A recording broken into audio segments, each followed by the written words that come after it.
మరి ఈసారి ఎలాంటి కాన్ఫిడెంట్ తో చెప్పబోతున్నారు? ఈసారైనా పరిష్కారం అవుతుందా? 8.5 కోట్ల ప్రజల ఆశయాలు నెరవేరుతాయి అనుకోవచ్చు. ఇప్పుడు బీఆర్ఎస్ గవర్నమెంట్ అనేది ఏ విధంగా రాజకీయం చూసిందని మనం అందరం కూడా చూసాం. 2014లో ఎప్పుడైతే రెండు రాష్ట్రాలు విడిపోతున్నాయో విభజన చట్ట ప్రకారం ఉన్న కొన్ని రూల్స్ వేరు. విభజన జరిగిపోయిన తర్వాత టీఆర్ఎస్ గవర్నమెంట్ అంటే అప్పట్లో టీఆర్ఎస్ గవర్నమెంట్ పెట్టిన రూల్స్ వేరు. సో మీరు ఇంతకుముందు తీసుకొస్తే ఏదైతే ఈ 24 కోట్ల విద్యుత్ అన్నాను చూసారా, ఇది విభజన చట్టంలో ఎక్కడా లేదు. ఎందుకంటే ఏ రాష్ట్రం వాళ్ళు ఆ రాష్ట్రం వాళ్ళు భరించాలి ఆ విధంగా అని చెప్పేసి ఒక ప్రతిపాదనలు వచ్చినాయి. విభజన చట్టం ఎక్కడ కూడా మెన్షన్ చేయలేదు. కానీ తర్వాత టీఆర్ఎస్ పార్టీ అనేది ఇంట్రడ్యూస్ చేసింది ఈ ఒక పాయింట్ అనేది. ఇలాంటి చాలా పాయింట్స్ ఉన్నాయండి. ఈ పాయింట్లన్నీ కూడా వాళ్ళు ముందుగా అప్పుడు తర్వాత పెట్టారు కాబట్టి, అవన్నీ అసాధ్యమైనవి కూడా పెట్టారు కాబట్టి ఈ విధంగా కొన్ని 5 సంవత్సరాల పాటు కాలయాపన చేశారు. ఆ తర్వాత జగన్ గవర్నమెంట్ వచ్చిన తర్వాత ఎలాగో మనకి ఫేవర్గా ఉన్నారులే, సో వాళ్ళందరూ కూడా మన మిత్రులే అన్నట్టుగా వాళ్ళు వ్యవహరించారు. కేవలం రాజకీయ ప్రయోజనం కోసం చేశారు. అంతేకాకుండా ఈ రోజున ఏమంటారు, తెలుగుదేశం పార్టీ అది ఇది ఏదో ఆంధ్ర పార్టీ ఈ విధంగా అని చెప్పేసి మాట్లాడుతున్నారు.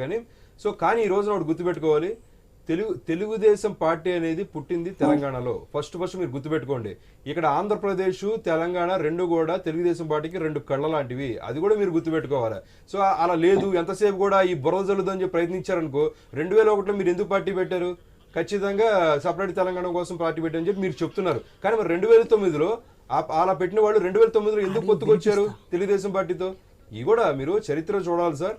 ఇవన్నీ కూడా ఈ రోజున మళ్ళీ ఏమంటారంటే, ఆ రోజున 1995లో ఖచ్చితంగా చంద్రబాబు నాయుడు గారు వెనక నేనే ఉన్నానని చెప్పేసి కేసీఆర్ గారు అన్నారు. మనందరం కూడా వీడియోలో కూడా చూసాం.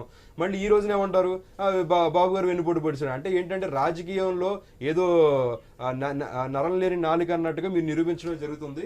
ఇవన్నీ కూడా ఎంతసేపు కూడా ఎదుట బురద జల్లడం కాదు. ఈ రోజు మీరు ఏమి చేయలేకపోయారు, ఎన్నో కుంభకోణాలు చేశారు, స్కాములన్నీ కూడా నిరూపణ జరిగినాయి. సో పనితనం అనేది జీరో. అంతేకాకుండా ఎన్నో కొన్ని కోట్ల రూపాయల అప్పులు, లక్షల కోట్ల రూపాయల అప్పులు చేశారు. వీటన్నిటి వల్లే జనాలు కూడా మిమ్మల్ని ఇంటికి పంపించారు.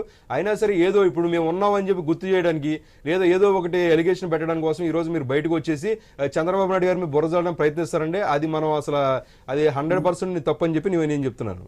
ఎస్ కిషోర్ గారు, నెక్స్ట్ టీటీడీ విషయం కూడా తెరపైకి వస్తుంది. దీని గురించి కూడా డిస్కస్ చేద్దాం. అంతలోపు ఒక షార్ట్ బ్రేక్ తీసుకుందాం. Stay with us.